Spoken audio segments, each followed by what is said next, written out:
Bapak Ibu guru semua, pernah nggak sih lihat percikan rasa ingin tahu di mata siswa kita, tapi terus bingung, gimana ya cara ngubahnya jadi sebuah proyek yang nyata?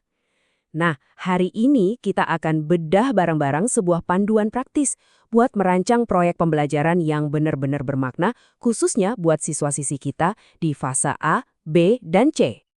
Kita semua tahu lah ya, kelas kita itu isinya anak-anak dengan energi dan rasa ingin tahu yang wah luar biasa. Tantangannya tuh di sini, gimana caranya kita merangkai semua itu jadi sebuah pengalaman belajar yang relevan dan nyata buat mereka. Bukan cuma sekedar tugas di atas kertas yang dikumpulin terus selesai. Nah, ini dia pertanyaan utamanya. Setiap hari kan kita lihat tuh, ada aja percikan ide di kelas. Gimana caranya kita nangkep momen itu, terus mengubahnya jadi sesuatu yang bisa mereka pegang, bisa mereka pamerkan dengan bangga, sebuah karya yang lahir murni dari rasa penasaran mereka sendiri. Ternyata jawabannya itu bukan sulap, bukan sihir, tapi sebuah metode. Ada sebuah kerangka kerja yang emang sengaja dirancang untuk membimbing rasa ingin tahu itu.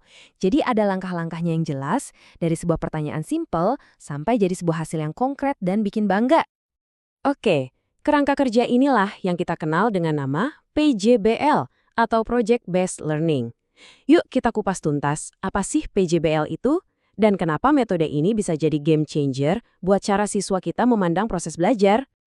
Intinya, PJBL itu prosesnya jangka panjang. Jadi ini bukan tugas yang selesai dalam semalam. Siswa diajak buat benar-benar jadi detektif, menyelidiki sebuah tantangan di dunia nyata. Dan kata kuncinya di sini adalah autentik. Masalahnya tuh beneran ada di sekitar mereka, bukan karangan. Jadi, apa aja sih elemen-elemen pentingnya? Pertama, PJBL itu berpusat pada siswa, mereka yang jadi tokoh utamanya. Terus, mereka menyelidiki masalah dunia nyata yang relevan. Nah, untuk mencahin masalah itu, mereka nggak bisa kerja sendiri, harus kolaborasi, kerja bareng teman-temannya. Dan di akhir perjalanan, mereka nggak cuma ngumpulin lembar jawaban, tapi sebuah produk atau karya nyata. Kerennya lagi, proses ini secara otomatis ngegabungin banyak mata pelajaran, dari IPA, matematika, sampai seni. Oke, terus gimana dong cara kita, para guru, buat mulai ngerancang proyek kayak gini? Tenan, panduan ini udah nyiapin cetak birunya buat kita. Yuk kita lihat kerangka kerjanya. Yang paling saya suka dari panduan ini tuh praktis banget. Ini bukan cuma teori doang, tapi bener-bener panduan aksi. Isinya langkah-langkah yang jelas dan bisa langsung kita coba di kelas buat merancang proyek yang beneran jalan dan efektif. Prosesnya itu bisa kita bayangin kayak perjalanan 4 tahap. Semuanya dimulai dari satu pertanyaan besar yang nyalain rasa penasaran siswa.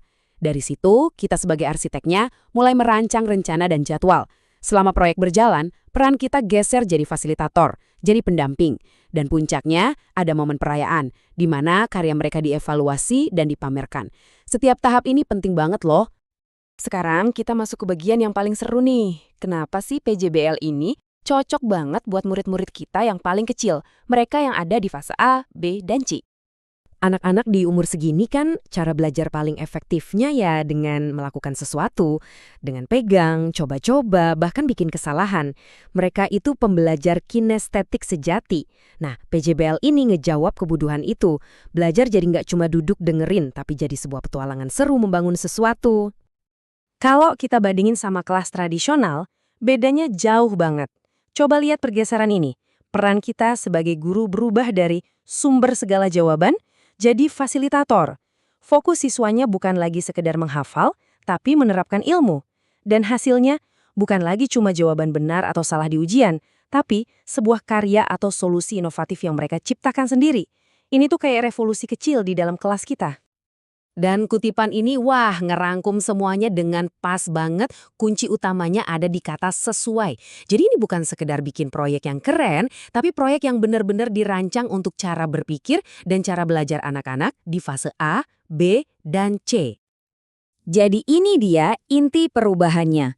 Dengan PJBL, kita berhenti cuma nanya apa jawabannya. Kita mulai dorong siswa buat bertanya, mengapa ini penting dan bagaimana kita bisa menciptakan sesuatu dari sini. Ini adalah pergeseran dari siswa sebagai konsumen informasi menjadi produsen pengetahuan. Sebagai penutup, saya mau ninggalin satu pertanyaan buat Bapak atau Ibu semua. Setelah kita lihat kerangka kerjanya, Setelah kita paham kekuatannya, kira-kira proyek bermakna apa yang percikan idenya mulai muncul di benak Anda untuk dinyalakan bersama siswa-siswi di kelas nanti?